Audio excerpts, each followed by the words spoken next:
Pastoralism, are you guys cool with that, or is it like getting in the way? Or? Yes, they're actually very, very compatible with that.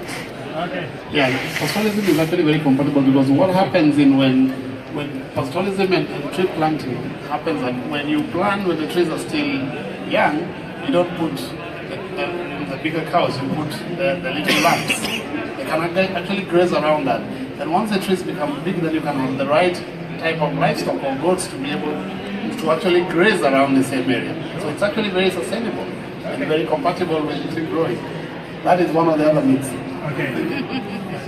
Sorry, maybe for the first time I'm not going to agree with that because I'm coming from this country where they have this green groundwork.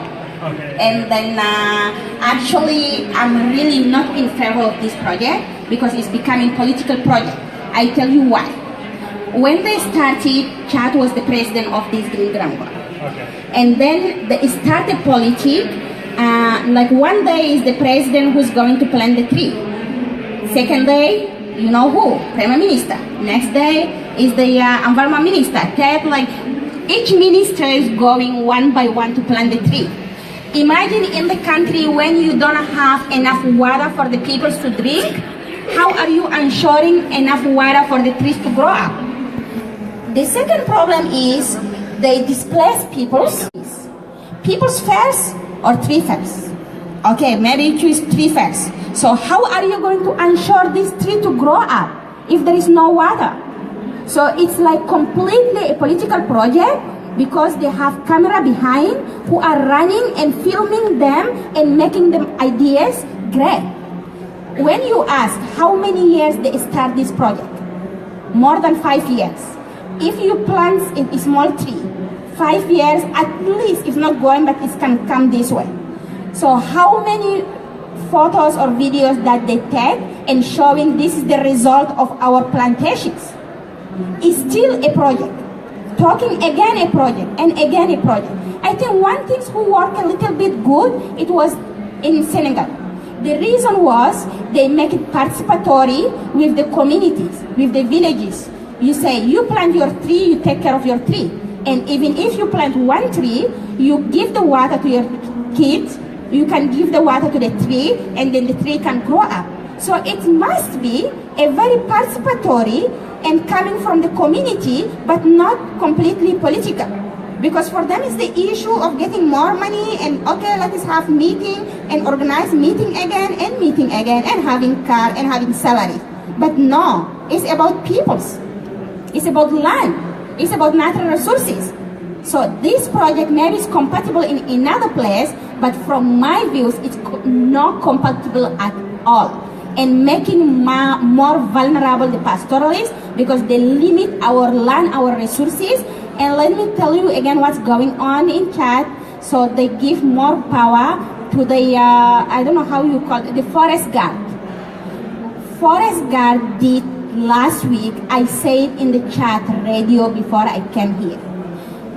Just someone like cut a tree. I mean, not someone like how you call them? Sous-préfet. How you call sous-préfet? I mean, one of the authority come in the village. He tell them, guys, if you can clean up a street here because car is coming to your village and going up. He give them the instruction. And then community is start, they cut just some trees, they clean up the way. It's asked by the government authority. Next day, I mean, they have all them hands, I have the photos.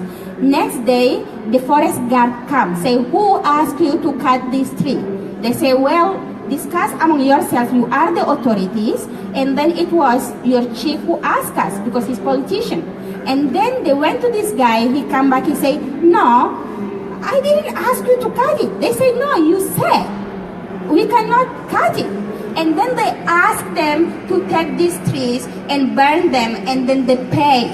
They say, you should pay one car to all of us. One car, imagine how much dollars it's costing one car. So that's what they are doing. It's completely not compatible. for the existing trees and restoring the trees is not participatory.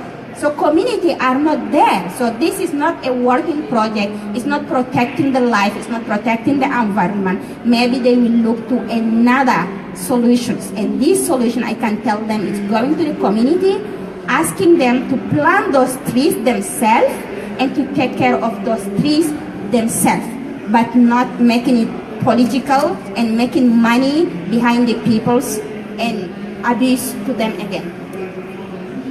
Maybe just a disclaimer then, because I wasn't speaking specifically to the particular project, but I was talking about the myth that pastoralism cannot go together with environmental conservation. That's so the specifics of the particular project is not what I was speaking to, but it's just generally that it's not compatible. Thank you. Thank you. I'm Sabina from the International Land Coalition, and I wanted to ask you a follow-up question because you talked about participation, but also about politics. So I was wondering whether you could tell us a bit more about how pastoralist communities are organized and whether there's an opportunity to mobilize and to also get people into positions of authority where you can have a participation in decision making. So, maybe if you could explain a bit what the challenges and opportunities are from that perspective. Thank you. Yeah, maybe in Kenya we actually have a challenge about representation for pastoral communities because politically we have few, so we don't have the kind of political numbers that politicians will depend on. But we've been able to organize ourselves. We actually have in Kenya what we call a pastoralist parliamentary group, which provides for us a space to influence policies and laws that are being developed in the country. They are few, but they're actually able to. They are a voice. They're listened to because of the influence that they have within their own communities and the representation that they have within the communities. So that provides for us an interface in which we can engage to ensure that most of the policies that are done most of the time do not reflect our issues. So we use that as an opportunity to be able to engage with political processes. Yeah, Kenya is much advanced than us being the organizing, but I think our voices we are raising in more at the international level. So we have WAMI, who is the Pastoralist International Coalitions, where all of us come together. It still has some challenges, but this is one opportunity to speak. But if I give you also the example of Chad, so we have like my organizations, with the Indigenous Peoples and Women Association of Chad, but we have several others organizations of Arab pastoralists, Buran pastoralists. So we come together as coalitions, and we are the one who ask the actualization of the pastoral codes.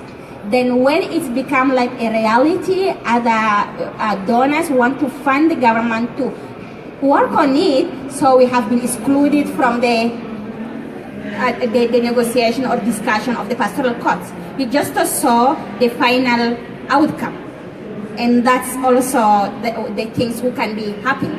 So we have also create a platform of participations between intersectorials, some ministries and us, but I can say it's a beginning, but it's 3 or 4 years. So there is no quite a discussions or taking into consideration. They are more in a commercial way of cattle, and this working a lot because it's making money. So there is nothing who can work where you can come and argue about your rights, argue about your land, argue about your peoples. This is taking much slow than when you want to take with them about how you can make a profit, and that they are really ready to discuss with any organizations. Yeah, I just want to follow up on this. So I have one question to Hindu and one to Daniel. What you are saying it's great, but what is the role really, how the women pastoralists can contribute for sustainable pastoralism and to reach the SDGs? We know very well that the role is very high. They are the one who went after the livestock. They are the one who, who milk the animals. They are the one who process the milk and sell the milk, but they have no decisions. When it comes to decisions, it's always the man pastoralists. Yeah. So we are not talking about politics. Yeah. We are talking at the community level. So how you can see this will evolve and can change, and what advice and what recommendation you go as, you know, person you are very known and famous in your fight against this issue. Second question is to Daniel. What the role and the conflicts going on between pastoralists and conservation? And this is the example of Kenya could be one of it. In the last 2 months, 40 people, pastoralists died only because of the drought, and they went into the conservation areas. Would you please explain how we can overcome these challenges? Thank you. So, thank you. As you said, being a woman in Africa, you know it is already a big challenge. Like you already put in the background. You cannot take decisions. And in Chad, we have a governors, 23 governors, 0 women. We have a parliamentarians, 3% of women. So that's just institutions. And being an indigenous woman is really a double challenge and double marginalization, because it's patriarchal issue. So where it's the man who can take the decisions. But in the daily life, you have the women who play the role in the pastoral communities, a huge one. They are the ones who are milking. In other groups where they are not milking, they are using the milk, selling it, taking care of the children, and using taking care of all the community by using the traditional knowledge, traditional medicine, doing a lot of work. So how to take them into the decision making, in my organization we use in a strategy. It was 5-10 years ago. I went to the communities. Firstly, I talked with the man chief. So talking with them and telling them, listen guys, we have to change now because life is changing. Climate change is coming. Do you know why it's not raining? They say, oh, we have to pray God because we are really doing something bad, so maybe we have to pray and to get rain. Say, okay, you can continue praying, it's good, but next year it will be worse. So it's not because you're praying. So you need to involve everybody in the communities in order to get better resilience. So that helped us to have meetings between man and woman for the first time, to discuss with them, and then when women start talking, and then you see the faces, everyone shut up because it's really the truth and it's the realities. And then they start giving the power to the woman to speak. So it's not, giving them just a floor to speak is not what we want, but how they can participate in the real decision making, that is still a big challenge we are having. So maybe empowering them, giving them financial empowerment that can give them voice. If you do not contribute in anything, you cannot talk and succeed in these issues. So women empowerment will be much needed in the pastoralist area. And another issues is education. When you take the level of education, no one is going to school, and mostly men going to schools. So how we can give more chance to the women to go to school, and maybe they can change also the life of them people later. The example we give them, when you send a woman to the hospital, is a man doctor, she can never tell you all his problems. But if it is a woman, better, she can tell her at least 90% of her problem. And then maybe with this argument, we encourage them to send them to schools. And maybe it can change. It's still a big way to go, being a woman, being a pastoralist, but we will always fight. Believe me. I never leave that, so you know. Yeah, thank you. Just to add on actually what Hindu is saying, is that it's also not very true that pastoral women have no role even in the traditional setup. Because I know in my community that it is the women, they actually They're reducing the volume. So let me try and get it a bit closer. Yeah. So the indigenous and pastoral women actually have a very big role to play, especially in decision making, because it is the women who, like you said, who do the milking. So they're the ones who know whether the milk has gone up or down, whether the cow is producing enough milk or not. The cow is producing cow dung that is different from what it has always been doing. So a lot of these planning and decision-making processes are informed by practices that are done by women, and so in a way they are able to provide that information. They might not be the ones who actually make the decision, but they'll actually be able. They are conveying the processes or the information that is important for making the decision. So they have a very significant role. And now to the question that you asked me on reducing conflicts between pastoral and ranchers and conservationists and even farmers in Kenya, because we already have that now. What really needs to be done is to recognize pastoralism as a viable economic activity that it is. Because once you recognize that, then you know exactly what you're dealing with.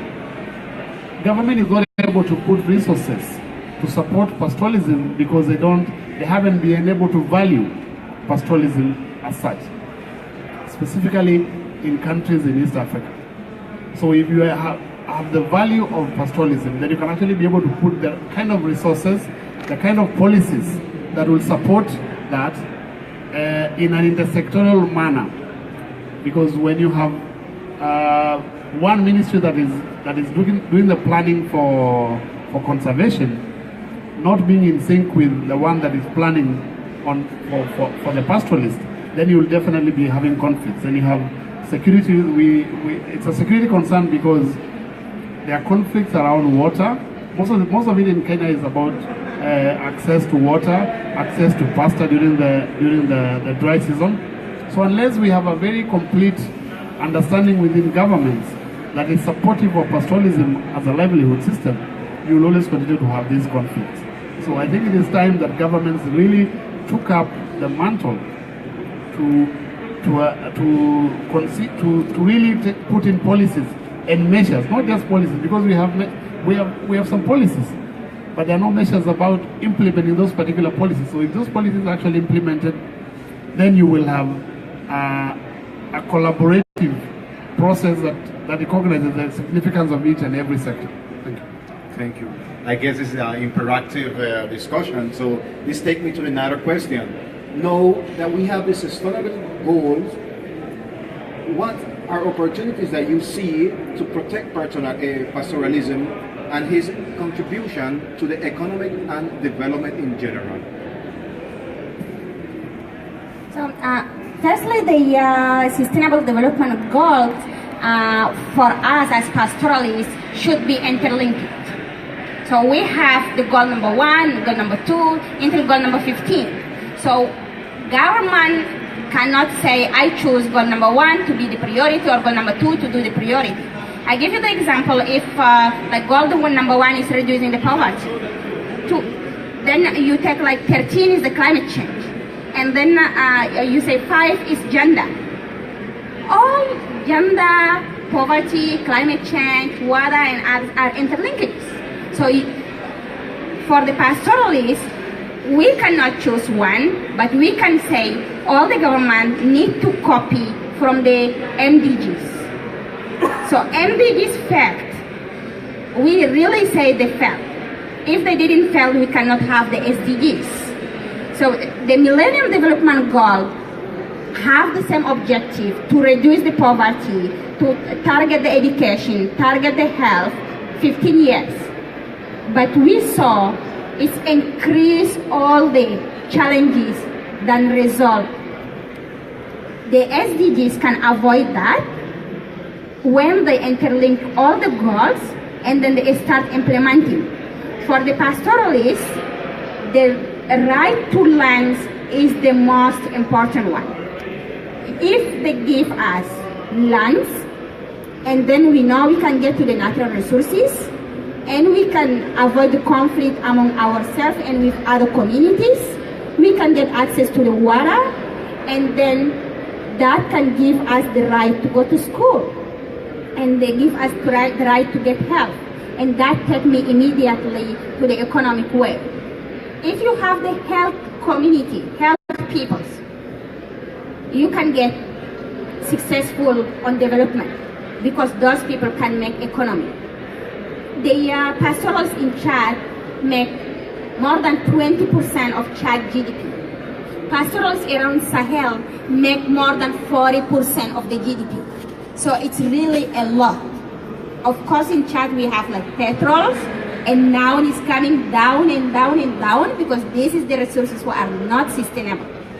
But we have the pastoralists still making people live, and then we're selling that to Nigeria. You can see every Friday, every Tuesday, how many thousands of cattle going out just to get sold. And this one paying all the people working around, the government. So this makes economic very huge. And there is another opportunity that government or economic peoples are not exploring. It's around the indigenous people's traditional knowledge. When we talk about the knowledge, there are a value there. And the value are economic, yes, but the value are really identity, education, spiritual, land, all the SDGs can go link around the knowledge that we have. Because in my communities, we do have the knowledge on health. We use plant to get health. We have the educations because the daily life of each pastoralist, where the young girl work with the mom, the young boy work with the father, is a big education.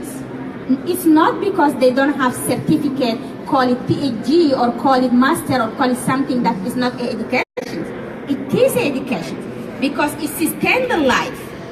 When we take the right explanation of what is the education, it's knowledge. And knowledge can be scientists or can be traditions. This is the knowledge we have. It's part of the SDGs. And when we talk these knowledges and we make our people healthy, it's also a development because this is the reducing poverty. Poverty is not having a cash in your pocket or a cash in your bank account. Reducing poverty, being a rich person, it's having firstly your identity. I know who I am, so I'm rich. Culturally, I'm rich. I have my cattle because I can eat 3 meals a day. I'm rich. I don't need your cash to put it in my pocket. I have my knowledge. I'm rich. I don't need your certificate to put I'm a doctor or I'm something else because this is my richness. So all those what communities have are the SDGs in the realities, not the SDG in the papers, not the SDGs in the numbers. Because I know that at the international level, they won't have the numbers to show the evidence. Do we have to show the numbers all the time? Because my spiritual way, who no one can see, but who can be very valuable in all the human being life, do not have numbers. But it's very important for everybody. You can be a Western person, you can be indigenous or African or something. It's very valuable. So that's how the pastoralists can link to the SDGs and participate to the economy. And just maybe I can end, because you remind me, the indigenous women, the pastoralist women. Pastoralist women making a lot of economic value. That can be counted in the cash, but that can be also counted in the materials, because they are the ones who are keeping all the cattle healthy, keeping the milk, and then transferring this knowledge to the generation, to another generations. So that's also the contributions who can be highlighted and known by everybody, even they didn't went to school, but it's really very need to be knowledgeable to everyone here. It's always very hard to speak after him. Especially on an issue that she gets to speak first. So ideally, basically, I totally, of course, agree with what you are saying. That indigenous peoples, and specifically now about pastoralists, that the SDGs are actually very relevant for us, and they are very significant for pastoralism as a livelihood system. And I think we really need to look at SDGs in the context of livelihoods, not just about particular goals, but livelihoods that transcend these goals. And I think pastoralism is one livelihood that basically transcends almost all the goals. I'm sure you probably are aware that indigenous peoples have been able to track the SDGs, all the SDGs in relation to issues that are of significance to indigenous peoples, and that has been done, but that is still becoming clearer. But in regards to pastoralism itself is a sustainable livelihood, is a sustainable system, and so it's very much in line with the sustainable development goals. And I think we need to look at now how specifically in these countries that are implementing these sustainable development goals, how can pastoralism be mainstreamed in the national planning process in the different countries that have pastoralism in those countries, to mainstream pastoralism as one of the contributing factors to the implementation of the sustainable development goals. I think that is the next discussion that we can be able to have, and we'll be glad to have that moving forward. Thank you. Thank you. We have a question. I have a comparison. Okay, go ahead. I found it really interesting that you said they had not seen the value of the work of the pastoralists, right? And I don't believe in that statement. To me, they know the value of a pastoralist. In Europe, in America, it's called organic farming, okay? The highest paid product is exactly what the pastoralists are doing. So to me, it is a choice of not allowing pastoralists to be recognized exactly for what they are. These are the organic farmers, the highest paid farmers. So I just wanted to make that clarification. And I think that if the pastoralists themselves start projecting the value of what how they feed these animals. I mean, I know because of Tumal, that could make a big difference. It's no longer about how somebody else recognizes us, but how you present the world, you know, how you present your product. You know, they're not going to do it for you. You know, you have to demand, this is, we know that we're doing this, and this is how we're going to move forward from now on. Thank you. Thank you. Do we have another question? Yeah. Sorry if I'm taking just to add more information. I mean, 2 years ago, a year and a half ago, with the help with local, international, national organization, including Indigenous people, UN Environment, International Land Coalition, they supported the country that they presented a resolution at the United Nations Environmental Assembly in its second session, and they passed a resolution that called sustainable pastoralism and rangeland. So more than 190 countries, representatives of countries, ministers, and presidents called for sustainable pastoralism and rangeland, and it has been passed. And of course, that means that we are committed to put sustainable pastoralism and rangeland at the top of our agenda at the national level and the international level. At the international level, we are working with many organizations. Our colleague is here from International Land Coalition, that we have so many projects on rangeland at the national and regional level, but also at the international, we are requested to do an assessment to understand exactly how is the situation. Although we know them through many representatives, but still we need a narrative, we need an evidence that give more in justification that we can maybe change the trend at the policy level toward in favor of sustainable pastoralism, but also to get more resources. But it's true that the pastoralist people they are, but we need more mobilization, we have more resources, because most of those countries the livestock sector under the Ministry of Environment, the Ministry of Agriculture. But then when you see the resources, the budget of Ministry of Agriculture, 90% goes to agriculture sector and maybe 5% to the livestock, the pastoralism. Few countries are going on out of this schematic.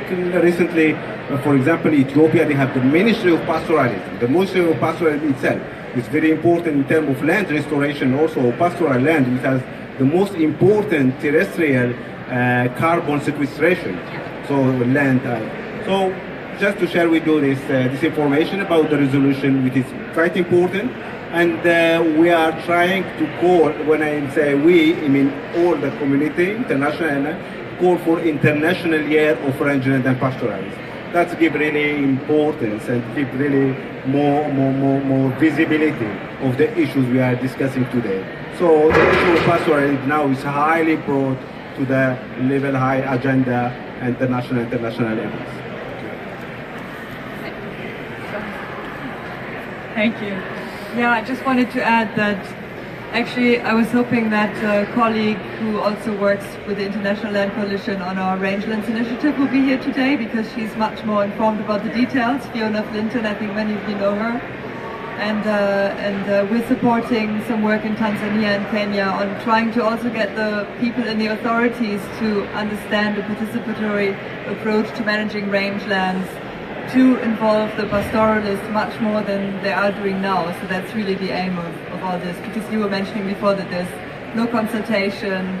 So it's very important to make the authorities aware of how important it is to consult pastoralists. But also I wanted to point everybody's attention again to the Land Rights Now campaign, which you have the badges for, because this campaign was for Indigenous people's rights and the rights of local communities, and for us at the International Land Coalition in particular, it was very important to also emphasize how important it is to secure the land rights of pastoralists and push for that as part of this campaign so it doesn't get forgotten. And I don't know whether there are any copies left outside, but we actually had done a specific policy brief last year as part of one of the mobilizations on the case for securing pastoralist land rights called Nomadic Custodians. So there should be some copies around this pavilion. We put them out, but if you can't find it there, please go to landrightsnow.org and see the information we put together, and I hope you'll support the campaign. Thank you. Do we have another question? This is getting so excited. No? So this takes me to the other question. What is some example of the variable system in your landscape?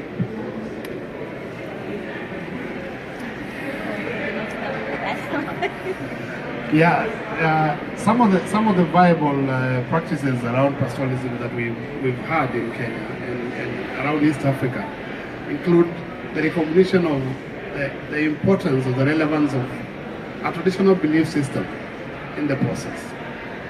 And so we have examples where communities are able to practice their livelihood system because of guidance of traditional seers and people who are able to provide a religious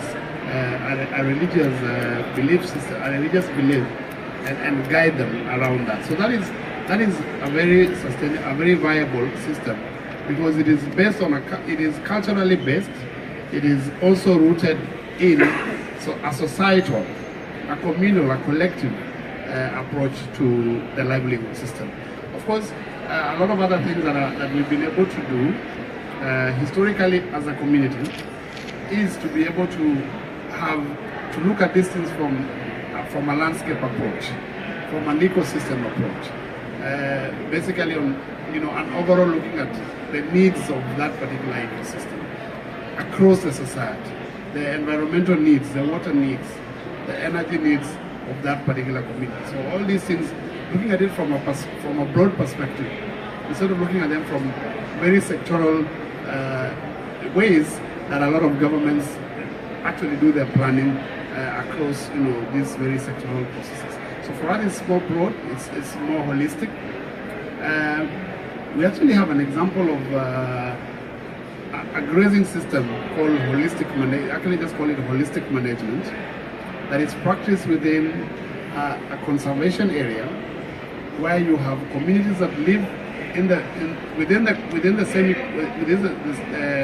conservation area, and yet the actual act of conservation, including wildlife and tourism, still happens within the same landscape.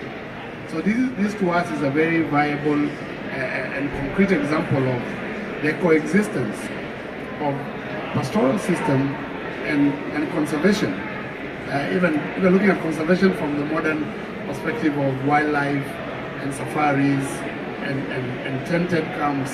So this is a landscape that has been able to provide all these practices coexisting together and peacefully coexisting, and of course benefits accruing from the conservation area, supporting the livelihood systems of the same community.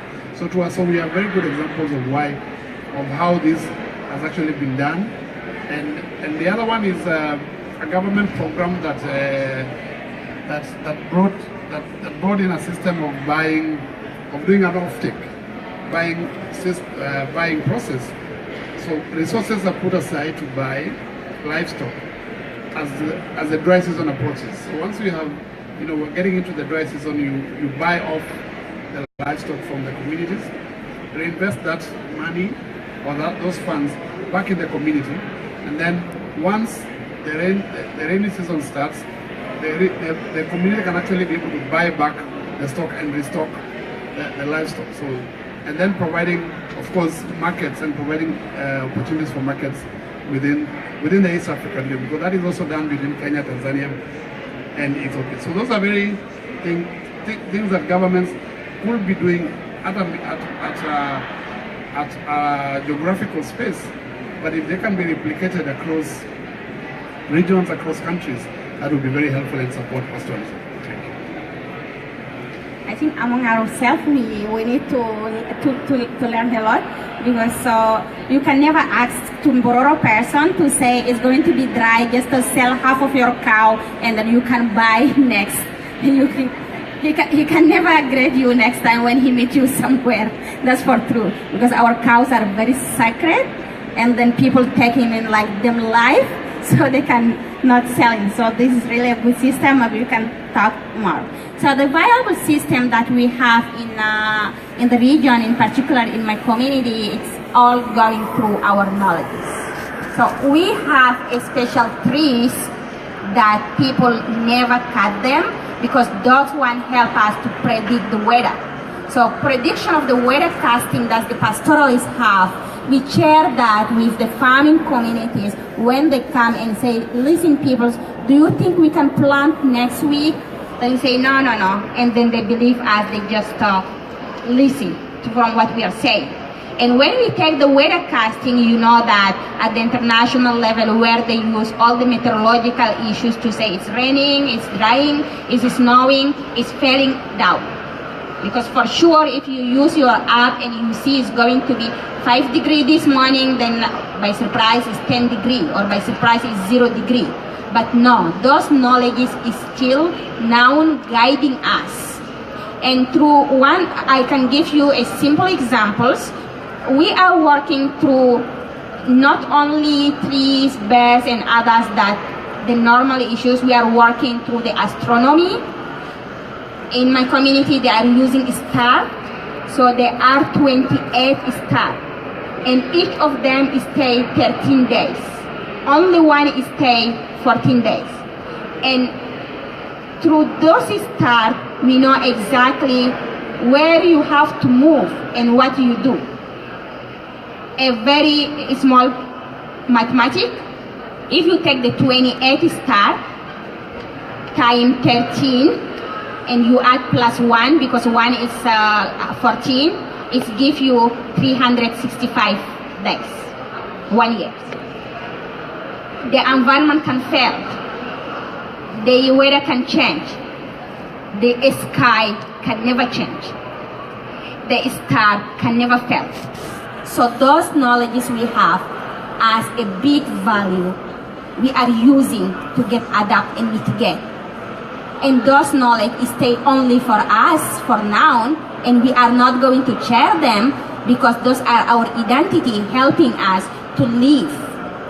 We know each name of them, and through this one, other valuable we have, it's through our simple vaccinations.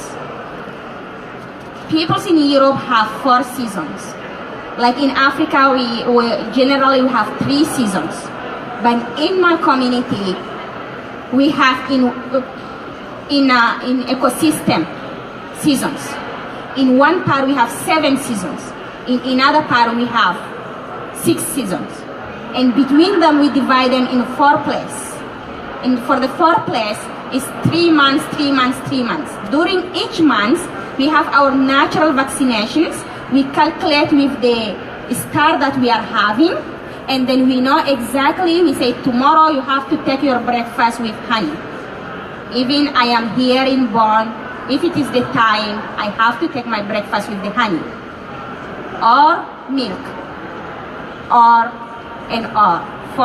I'm not going to tell you all of them, but 4.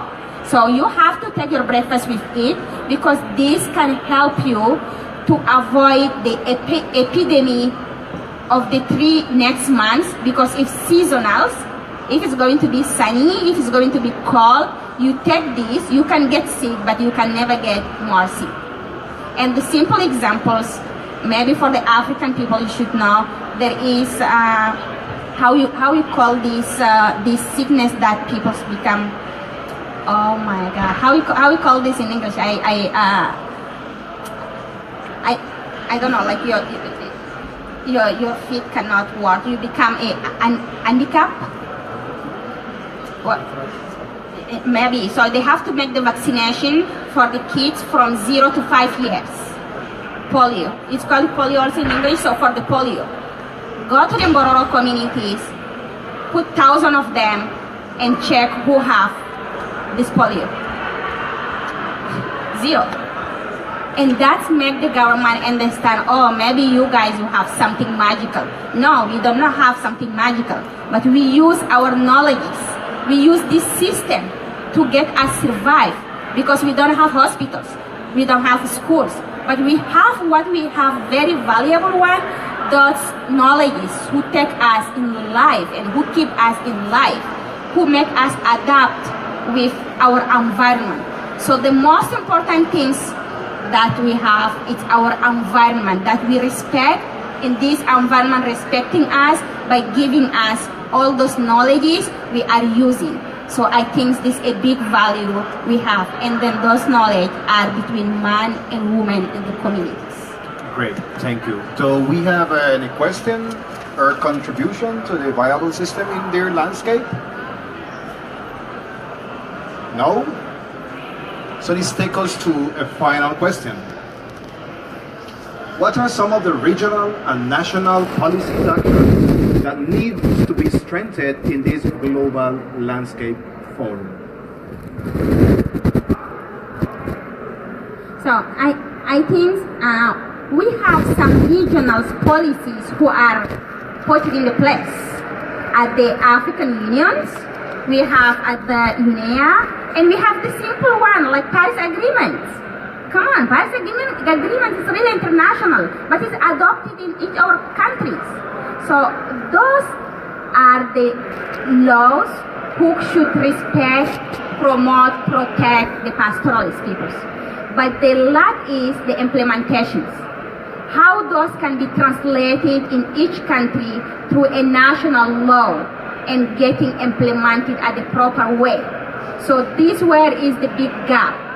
If they took it into the consideration, the existing one, without wasting our time thinking about years and years in order to put a new regional law on a new international mechanism, how they can use properly the existing one. That can save us time and money and take us to the actions. We are tired when people come to Africa, they do research. Always they say pilot. Let us do one pilot in pastoralist. Let us do another pilot in this. When are we going through the real actions? So we want to have those pilots to become a real project and action with the communities. At the national level, we have the pastoral courts who can resolve many issues, but who are very marginalized, in the countries like Niger, you have Mali, when they have these pastoral courts, there is no allocated budget to implement it, as Abdullah Hadr already said. So how they can strengthen those ministries who exist, give them more capacity, more money to implement it. And how those laws can respect the pastoralists, because they are not just a law for the national level to make it, yes, we have it, but it's to improve the life of the peoples. So how those peoples can tell the way that they want them implemented, because we already use from the top. That's the one who take us down, all of us. So let us change the system, use all the solutions from the ground, listen from the peoples, and implement what they want by respecting each different realities of ecosystem, and then pastoralists will be good. And I think that can help us to get a good result, maybe by some years that they can say 2020, 2025, because they just postponing everything to the next 2020, next 2030, next. So they have to make those action now, and then by this time we can have the result. Thank you very much. Just to follow up from where he was stopped, is that the GLF actually provides a very good opportunity for the realization of a lot of pursuits that have been done in a lot of these global arrangements and global processes.